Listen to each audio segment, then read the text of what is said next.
Hello everyone, welcome back to my channel Joshiaram. సమ్మర్ స్పెషల్స్లో ఈరోజు మీకు చూపించబోయే రెసిపీ వచ్చేసి healthy and nutritional homemade kulfi ice cream with sweet potato. ఏంటి స్వీట్ పొటాటోతో కుల్ఫీ ఐస్ క్రీమా? టేస్ట్ ఎలా ఉంటుందేమో అని అనుకుంటున్నారా? మీకైతే ఆ డౌటే అవసరం లేదండి. నార్మల్ కుల్ఫీ టేస్ట్ ఎలా ఉంటుందో యాజ్ ఇట్ ఈజ్ అలానే ఉంటుంది. అండ్ ఇది స్వీట్ పొటాటోతో చేశారని ఎవరు కనిపెట్టలేరు కూడా. పిల్లలు కూడా హ్యాపీగా తినేస్తారండి. మరెందుకు ఆలస్యం, ఈ రెసిపీ ఎలా ప్రిపేర్ చేసుకోవాలో మేకింగ్ ప్రాసెస్ని చూసేయండి. ముందుగా అయితే స్వీట్ పొటాటో తీసుకోవాలి. చిన్నవైతే కనుక ఒక 5 to 6 తీసుకోండి, పెద్దవైతే 2 తీసుకొని సరిపోతుంది. వాటిని నీట్గా వాష్ చేసుకుని ఉడకపెట్టుకుని పీల్ తీసేసుకుని చిన్న చిన్న ముక్కలు కట్ చేసుకుని పక్కన పెట్టుకోవాలి. నెక్స్ట్ ఒక మిక్సర్ జార్ తీసుకుని కట్ చేసి పెట్టుకున్న స్వీట్ పొటాటో ముక్కలు వేసుకోవాలి. చూడండి, ఇక్కడ నేను 8 నుంచి 9 వరకు బాదం తీసుకున్నాను. ఒక 6 to 7 అవర్స్ ముందే నానబెట్టేసుకుని పీల్ తీసుకున్నానండి. అండ్ 7 to 8 వరకు జీడిపప్పు తీసుకుని హాట్ వాటర్ వేసి నానబెట్టుకున్నాను.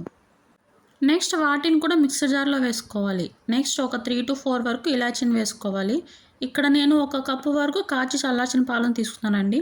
మనం మిల్క్ మొత్తం ఒకేసారి అయితే వేసుకోకూడదండి, 2 బ్యాచెస్కి అయితే వేసుకొని గ్రైండ్ చేసుకుందాం. చూడండి, ఇలా కొంచెం నలిగిన తర్వాత రిమైనింగ్ మిల్క్ కూడా వేసేసుకుని మధ్య మధ్యలో ఆపుకుంటూ స్మూత్ కన్సిస్టెన్సీ వచ్చేంత వరకు గ్రైండ్ చేసుకోవాలి. చూడండి, ఇలా స్మూత్గా బ్లెండ్ చేసుకోవాలి. నెక్స్ట్ మీ స్వీట్నెస్కు తగినట్టుగా బెల్లం లేదా పంచదారను వేసుకోవాలి. మనం తీసుకున్న స్వీట్ పొటాటో స్వీట్నెస్ని కూడా చూసుకుని అయితే మనం షుగర్ లేదా బెల్లాన్ని యాడ్ చేసుకోవాలి. ఇక్కడ నేనైతే 1/3 కప్ వరకు బెల్లం అయితే తీసుకున్నానండి. నాకైతే స్వీట్ అనేది పర్ఫెక్ట్గా సరిపోయింది.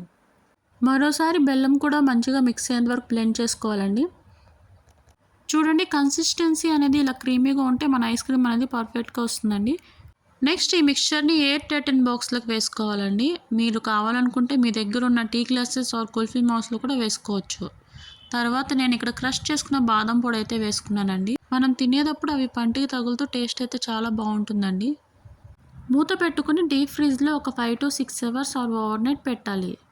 నేనైతే ఓవర్ నైట్ పెట్టుంచానండి. డీప్ ఫ్రిడ్జ్ నుంచి తీసిన వెంటనే ఐస్ క్రీమ్ అనేది తీయడం కష్టమండి. సో ఒక 2 minutes చూడండి, ఆఫ్టర్ 2 minutes మీకు తీసి నేను చూపిస్తున్నానండి. ఐస్ క్రీమ్ అనేది పర్ఫెక్ట్గా వచ్చిందండి. టేస్ట్ కూడా చాలా బాగుంది. దీన్ని మనం స్వీట్ పొటాటోతో చేసామంటే ఎవరు నమ్మరండి. మా పాప కూడా చాలా హ్యాపీగా తినిందండి. మీ పిల్లలు స్వీట్ పొటాటో తినకపోతే ఒకసారి ఇలా ట్రై చేయండి, వాళ్ళకి తప్పకుండా నచ్చుతుంది. అంతే అండి, ఎంతో సింపుల్గా చేసుకునే sweet potato kulfi ice cream ready. ఈ రెసిపీని మీరు కూడా ట్రై చేసి ఎలా వచ్చిందో కామెంట్ బాక్స్లో కామెంట్ చేయడం మాత్రం మర్చిపోకండి. మరొక టేస్టీ రెసిపీతో మళ్ళీ కలుద్దాం. అంతవరకు సెలవు.